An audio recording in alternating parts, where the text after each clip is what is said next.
البنات واش راكم؟ ان شاء الله تكونوا مهنيين، تكونوا الف صحه وانتم تفرجوا في هذا الفيديو، امين يا رب العالمين. قبل ما نبداو الفيديو تاعنا صلاه والسلام على خير الانام. البنات حندير كيك يومي كيما تاع المحلات. ان شاء الله الفيديو تاع نهار اليوم ينال اعجابكم. واش نحتاجو؟ نبداو على بركه الله. كيما راكم تشوفوا البنات عندنا 3 حبيبات تاع البيض.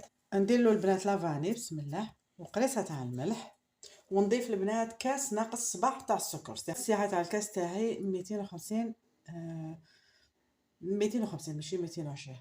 نزيد البنات مبشور تاع القارص باش يجي منكه ونسم ما شاء الله. والبنات باش ما نصدعكمش بالحس نروح نخفقه جيدا بالباتور حتى يولي لي بيض الخليط ديالي. بعد ما خفقته كما راكم تشوفوا البنات جيدا حتى ولا لي بيض، نزيد كاس زيت ناقص صباع بالتدريج بشويه ونكمل الخلط حتى يتبل. بعد ما خفقته كما راكم تشوفوا البنات جيدا، نزيد له كاس ناقص صباع تاع الحليب بشويه وانا نكمل الخفق. كاس ناقص صباع جيدا. البنات نضيف الفارينه كاس، فرينه كاس ونص البنات بشويه تكون بيان سور مغلبنه، ونكمل الخفق لا عقل باش ما طيبليش الفارينه تاعنا. 16 غرام خميره كيماويه ونكمل الخفق. البنات ندفقوا الخليط لداخل بسم الله، يجي روعه البنات، روعه روعه روعه صدقوني. من زمان وانا ندير هذا الكيك، دهنته بالزيت بيان سور وغبرته بالفارينه.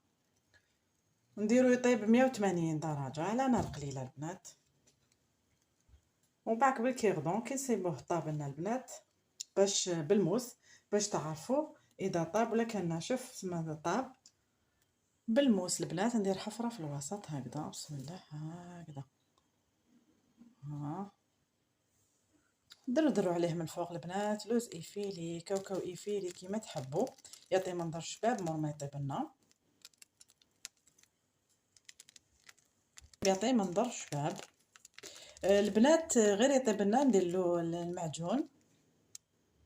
دوك في هذا الاثناء واش ندير البنات؟ نخليه يغوبوزي 5 دقائق، ما ندخلوش تمتم للكوشه باش يخرج لكم روعه.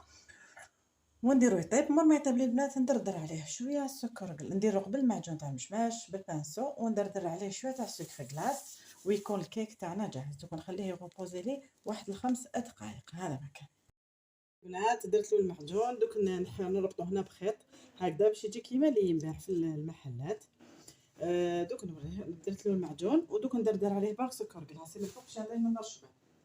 في نهايه الفيديو هاوليك الكيك اليومي تاعنا كيما تاع المحلات، تدوه في يديكم ضياف ولا تفرحوا به العائله كانكم شريتوه من الحانوت. ان شاء الله الفيديو تاع نهار اليوم ينال اعجابكم.